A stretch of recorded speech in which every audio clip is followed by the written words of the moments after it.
اعوذ باللہ من الشیطان الرجیم، بسم اللہ الرحمن الرحیم۔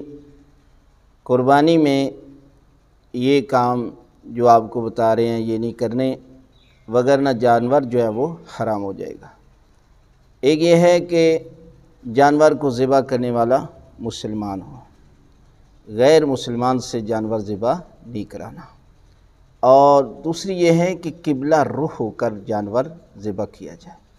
اگر قبلے سے ہٹ کر جانور کو ذبح کیا جائے گا تو وہ جانور حرام ہو جائے گا۔ اور تیسرا یہ ہے کہ اس پر ذکر خدا پڑھا جائے، بسم اللہ و باللہ، اللہ اکبر، اللہ کا نام لیا جائے۔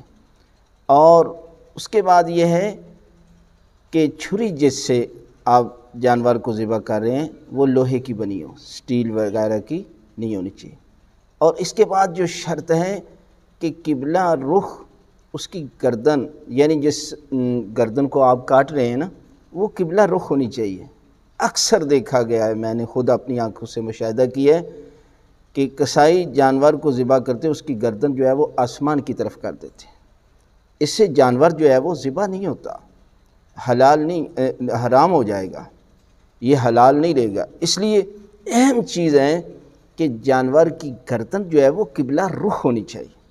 لہذا ان چیزوں کا، ان شرائط کا لحاظ رکھیں گے تو جانور جو ہے وہ حلال ہوگا۔